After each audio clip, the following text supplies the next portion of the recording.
akkam jirtu obboleewwan nagaa keessanii akka jirtanitti rabbi isin eegu nagaa isin taasisu kun kan argaa jirtanu leenfa obboleettii keenyaa baay'isee bojaa bakka isiin naannoo isinitti buutee jirturraa fuudhamtee gara magaalaa Riyaad geeffamaa jirti. Magaalaa Riyaad geeffamtee Riyaad irraa immoo gara biyyaatti imalti jechuudha. Sanbata guddaa yoo rabbi jedhee biyya geessi warri biyyaas maatiin eegaa jiru bakka jirtanutti rabbi isin eegu. Hayi jireenya addunyaa tana obboleettiin keenya yeroo darbe Saawudii keessatti sababa ala baatee fi makiina galabbatamee ajjeesee alatti baddee jedhame baay'isee bocaa jedhamtu. Amma gara biyyaa galuudhaaf reeffi ishee boru gala jechuudha. Dhugaa hedduu nama gaddisiisa. Jiraa bahanii du'aan galuun Waaqayyo nu haa oolchu. Akkatti baanu beekna malee akkatti gallu hin beeknu. Hundumaa Waaqayyoon faana haa ta'u. Akkuma amantaa keessanitti obbolee tokko caalootii godhaa hundi keessanii jechuudha. Nuti akkatti baanu beekna malee akkatti gallu hin beeknu.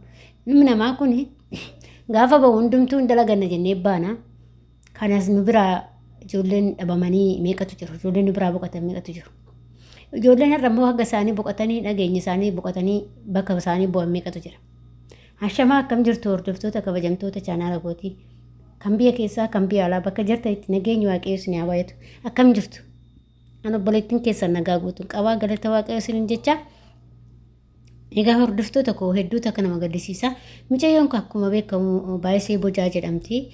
Dhalattuu shawaati. Micayyoon kun akkuma beekamu yaa reeffi ishee argamee akkuma mubaaruu jedhu reeffi ishee argamee amma immoo gara biyyaa galuudhaaf akka deemaa jirudha. Boru biyya gahaa jedhamee himamee jira. Boru sanbata guddaa waan ta'eef boru biyya gahaa jedhamee jira.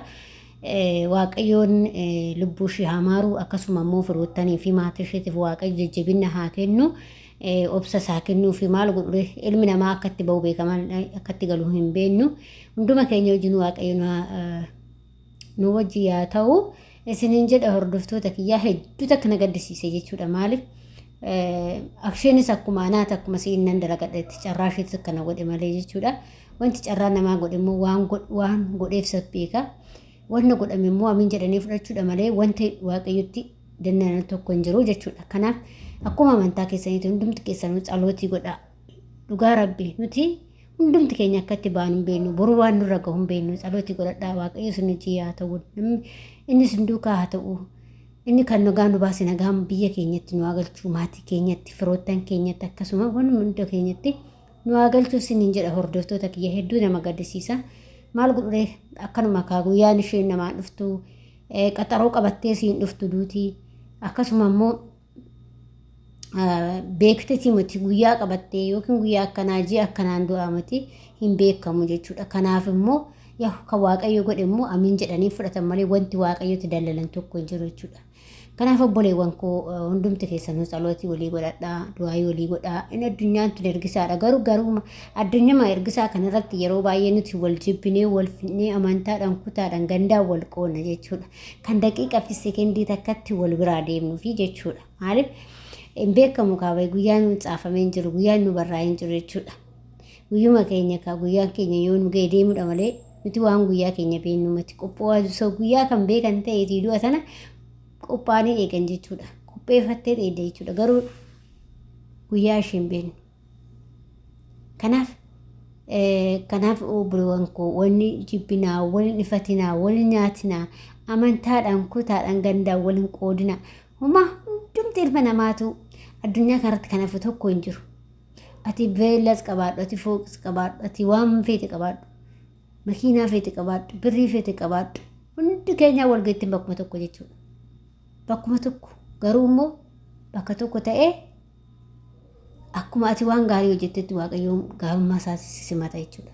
Kanaaf hanga addunyaa kana jirru waan badaa yaadurra waan gaarii yaadne waan badaa akka namaa hin yaadne waan gaarii akka yaadnu taane addunyaa kanarra darbuudha. Maaliif gaafa addunyaa tana addunyaan tun ergisaadha. Kan qabattee deemtu galaa isa boruu santu si caala jechuudha. Addunyaa ergisaa tanarra galaa isa boruu qabattee deemtu maalam qabadhee deema addunyaa tanarraa kan jettu qabaachuu qabda jechuudha. Kanaaf calootii keessan godha. Waliin jibbinaa keessattuu wal jibbinsi wal qoodinsi ilma namaa hedduu jabaatee jira. amantaadhaan kutaadhaan gandaan kun ta'uu qabu.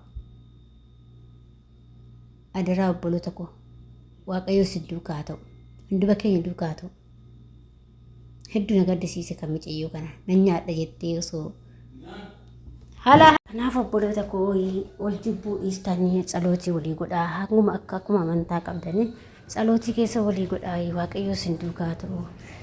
Isiniin jedha obboloota koo addunyaa ergisaa irratti waliin jibbinaa waliin nyaatinaa maaliif addunyaa ergisaadha waan ta'eef guyyaa keessaa deemnu hin beeknu waan ta'eef isa galaa boruu qopheeffachuutu bareedudha.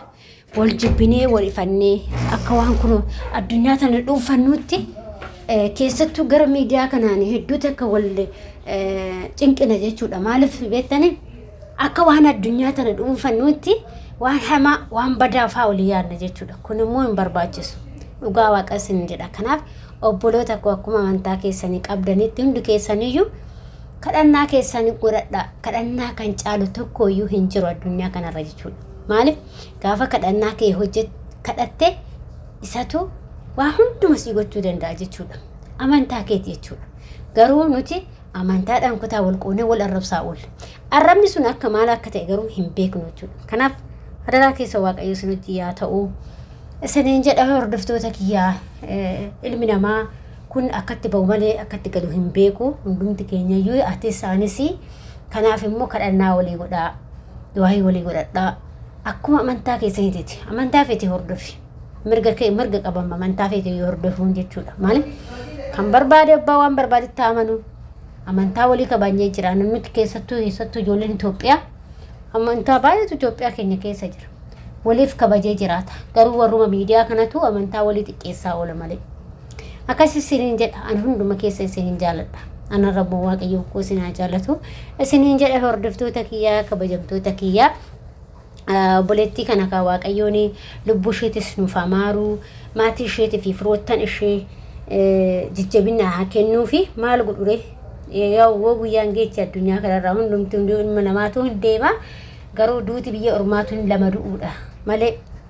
Kanaaf obboleewwan koo adaraa keessanii hundumti keessanii wal eegaa mana jirtanitti immoo manuma jirtan san taa'aa hojjetadhaa ala ba'uu yaadinaa karoora alaallee hin qabatinaa keessattuu ijoolleen haarawaa dhuftan kun ala ba'uudhaaf takkaayyuu karoora hin qabatinaa adaraa keessan bakkuma jirtanitti immoo hojjedhaa isiniin jedha.